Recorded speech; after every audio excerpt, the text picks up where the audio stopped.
अस्सलाम वालेकुम स्टूडेंट्स। आज हम पढ़ेंगे आपके सब्जेक्ट साइंस का चैप्टर नंबर 3 हेरिडिटी इन ऑर्गेनिजम्स। अब लिविंग ऑर्गेनिजम्स में हेरिडिटी का भी प्रोसेस होता है। हेरिडिटी का मीनिंग ये होता है कि ट्रांसफरेंस ऑफ जेनेटिक मटीरियल का ट्रांसफ़र होना पेरेंट्स से ऑफ स्प्रिंग्स में, इसको हेरिडिटी कहा जाता है। अब now you have a first question which is about what is the difference between mitosis and meiosis. Mitosis क्या होता है और मियोसिस क्या होता है। अब हमारे अंदर जो है ग्रोथ होती है। अब ह्यूमन बींग्स का, लिविंग थिंग्स का एक प्रॉपर्टी होती है कि उनके अंदर ग्रोथ होती है। अब ये ग्रोथ किसकी वजह से होती है? सेल्स डिविजन्स होती है ना, सेल्स बहुत ज़्यादा ग्रोथ होते हैं। अब ये सेल की जो प्रोडक्शन होती है ना, सेल्स की प्रोडक्शन होती है, वो एक प्रोसेस के थ्रू होती है, जिस प्रोसेस का नाम है माइटोसिस। ठीक है, जिसकी वजह से एक बेबी, छोटा सा बेबी होता है, वो बड़ा होता है, इसमें सेल्स की प्रोडक्शन होती है, मतलब बहुत सारे सेल्स प्रोड्यूस हो रहे होते हैं। तो वो किस प्रोसेस की वजह से होती है? माइटोसिस की वजह से। और हमारी बॉडी के अंदर भी हर वक्त सेल टूटते हैं और बनते हैं, नए नए सेल्स बनते हैं। अब वो सेल्स नए बनते हैं किसकी वजह से? किस प्रोसेस? ये प्रोसेस का नाम है माइटोसिस। और एक दूसरा प्रोसेस है मियोसिस। इसमें भी सेल की डिवीजन हो रही होती है, लेकिन ये जो है मियोसिस गैमीट्स फॉर्मेशन के लिए इम्पॉर्टेंट है, मतलब रिप्रोडक्टिव पार्ट्स में होती है। मियोसिस का जो है, जो अमल है, मियोसिस का प्रोसेस है, वो रिप्रोडक्टिव पार्ट्स में होती है। Now cell divides one. Mitosis के प्रोसेस में एक सेल जो है 2 सेल प्रोड्यूस कर रहा है, मतलब ग्रोइंग हुई, प्रोडक्शन हुई। मियोसिस के अंदर एक सेल जो है चार डॉटर सेल्स प्रोड्यूस करता है, और माइटोसिस में एक सेल 2 डॉटर सेल्स बनाता है। सेल डिवाइड्स वन, इसमें सेल एक बार डिवाइड होता है, और मियोसिस के पूरे प्रोसेस में एक सेल जो है 2 बार डिवाइड होता है और 4 डॉटर सेल्स प्रोड्यूस करता है। अब यहाँ पर देख लें आप, प्रोसेस है सेल्स का, मतलब ये एक सेल है, ये जो है माइटोसिस का प्रोसेस है। देखिए इसमें जो है एक सेल ने 2 सेल प्रोड्यूस करे, डॉटर सेल्स प्रोड्यूस करें माइटोसिस के प्रोसेस में। और मियोसिस के प्रोसेस में एक डॉटर सेल ने 4 डॉटर सेल्स प्रोड्यूस करें। मियोसिस में 2 बार, एक मियोसिस 1 होता है और एक मियोसिस 2 होता है। अब आप देख लीजिए सेल्स के अंदर सेल का क्या स्ट्रक्चर होता है? क्रोमोसोम्स। सेल्स के अंदर न्यूक्लियस होता है। सेल का स्ट्रक्चर पढ़ेंगे तो सेल के अंदर न्यूक्लियस होता है, फिर न्यूक्लियस होता है, और सेल के अंदर जो है क्रोमोसोम्स होते हैं। न्यूक्लियस के अंदर क्रोमोसोम्स होते हैं। अब यहाँ पर लिखा हुआ है the nucleus of a cell contain long like structure nucleus. Cell के न्यूक्लियस के अंदर क्रोमोसोम्स होते हैं। क्रोमोसोम्स का काम होता है, क्रोमोसोम्स देखिए, क्रोमोसोम्स के अंदर डीएनए होता है। क्रोमोसोम्स, न्यूक्लियस के अंदर क्रोमोसोम्स होता है। क्रोमोसोम्स का एक स्ट्रक्चर, एक जो छोटा सा पार्ट ले लें तो इसके अंदर डीएनए होता है। डीएनए कैसा होता है? Double thread like structure, 2 threads like structure होता है, डीएनए कहलाता है। अब डीएनए के अंदर जीन्स होता है। अब ये जो जीन्स होता है, जीन्स का काम क्या होता है? वो इंफॉर्मेशन कलेक्ट करते हैं। जेनेटिक मटेरियल का ट्रांसफ़र होना, इन जेनेटिक मटेरियल का ट्रांसफ़र होना पेरेंट्स से ऑफस्प्रिंग्स में, इसको हेरिडिटी कहा जाता है। डीएनए के अंदर क्या होता है? जीन्स होता है। न्यूक्लियस के अंदर क्रोमोसोम्स होते हैं, क्रोमोसोम्स के अंदर डीएनए होता है, डीएनए के अंदर जीन्स होता है। अब ये सब कुछ कहाँ होता है? क्रोमोसोम सेल्स के अंदर।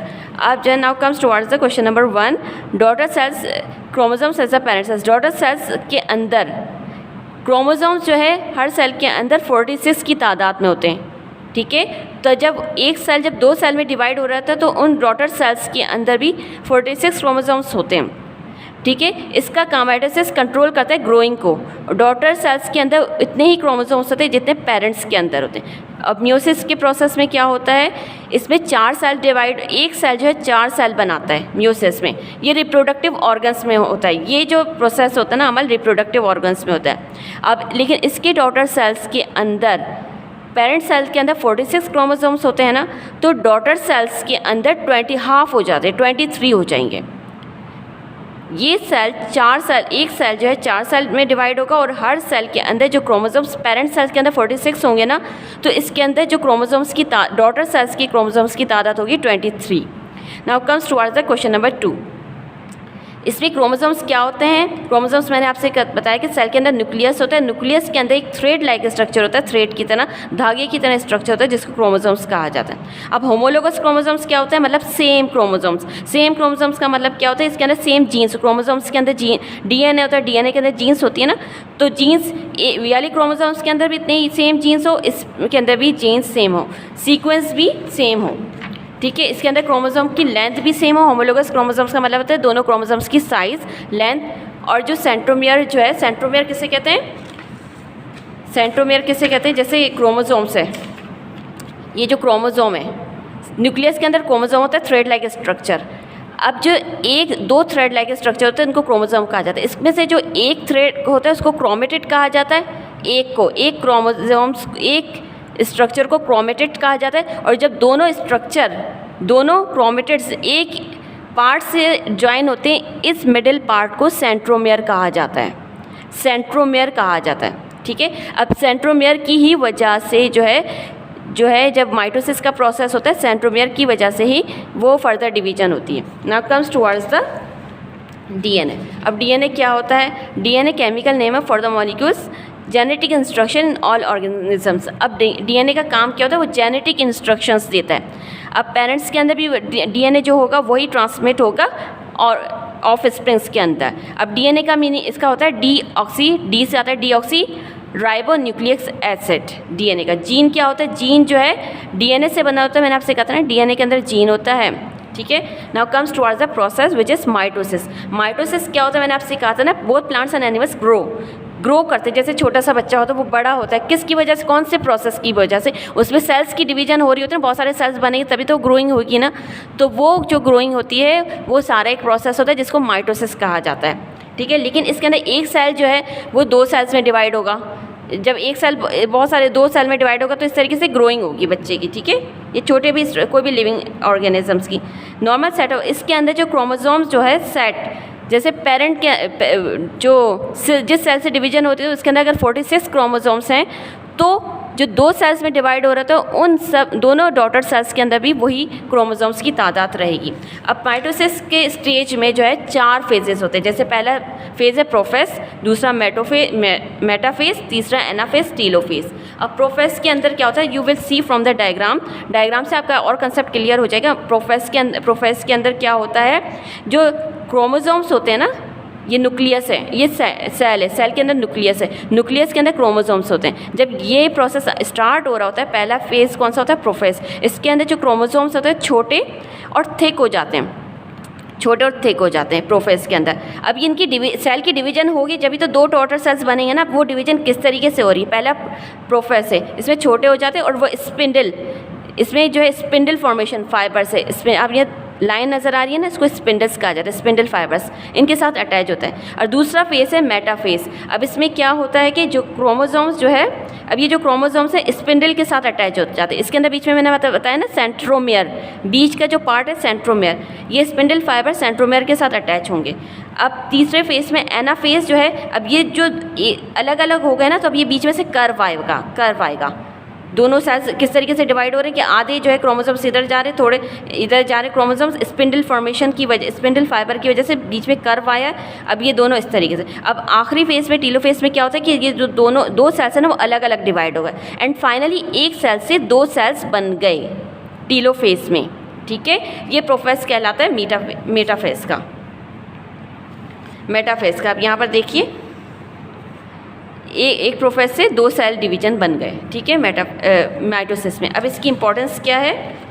ये इंपॉर्टेंस, अगर सेल की डिवीजन हद से ज़्यादा, अगर हर चीज़ म्यानर में अगर बैलेंस नहीं हुई, सेल की डिवीजन अगर एक्स्ट्रा ऑर्डिनरी सेल्स बन गए तो वो कैंसर बन जाते हैं।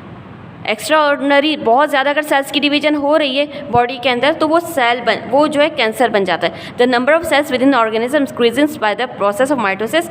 ऑर्गेनिज्म के अंदर सेल की जो है नंबर बढ़ते हैं माइटोसिस की प्रोसेस की वजह से, जिसकी वजह से लिविंग सेल्स की ग्रोथ होती है। अब माइटोटिक डिवीजन्स अनकंट्रोल, अगर अनकंट्रोल हो रही है तो वो कैंसर बनती है। ये माइटोसिस का है। Now comes towards the process meiosis. आप डायग्राम देखेंगे तो आपका कंसेप्ट और भी ज़्यादा क्लियर होगा। मियोसिस 1 होता है। मियोसिस 1 में एक सेल 2 बनाता है ठीक है। और म्यूसिस 2 के अंदर, अब देखिए इसमें 2 फेजेस हैं। म्यूसिस 2 के अंदर जो 2 सेल्स होते हैं वो फर्दर मतलब 4 में डिवीजन कर देता है। तो इस तरीके से फाइनली म्यूसिस के प्रोसेस में एक सेल जो है 4 डॉटर सेल्स बनाता है, लेकिन इसके अंदर क्रोमोसोम्स की तादाद, जैसे पेरेंट्स के अंदर 46 क्रोमोसोम्स हैं तो इसके अंदर 23 चारों सेल्स के अंदर 23 हाफ क्रोमोसोम्स की तादाद होगी। इसी तरीके से, इस तरीके से आप डायग्राम से और भी ज़्यादा कंसेप्ट क्लियर होगा। देखिए यहाँ पर लिखा हुआ है म्यूसिस नंबर 1, म्यूसिस नंबर 1, इसमें भी प्रोफेस है, मेटाफेस है, एनाफेस है, टीलोफेस है। म्यूसिस 1 में 2 सेल्स बने, ठीक है। इसी तरीके से स्पिंडल फाइबर्स बनते हैं जब जो क्रोमोसोम्स, आप डायग्राम्स में देखेंगे तो और भी ज़्यादा कंसेप्ट क्लियर हो जाएगा। स्पिंडल फाइबर से, ये जो लाइन है ना स्पिंडल फाइबर से, ये क्रोमोसोम्स है। अब इस तरीके से जो है सेंट्रोमियर से, स्पिंडल फाइबर जो है सेंट्रोमियर से अटैच होते हैं, फिर वो जो जो स्पिंडल फाइबर है सेंट्रोमियर को अलहदा करते हैं। क्रोमोसोम्स 2 होते हैं ना,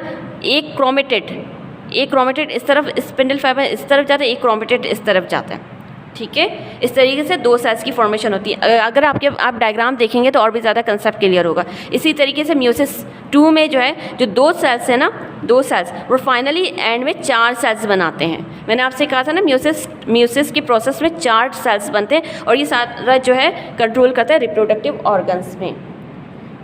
आपके पास बुक होगी तो और भी ज़्यादा कंसेप्ट क्लियर हो जाएगा ना। Thank you.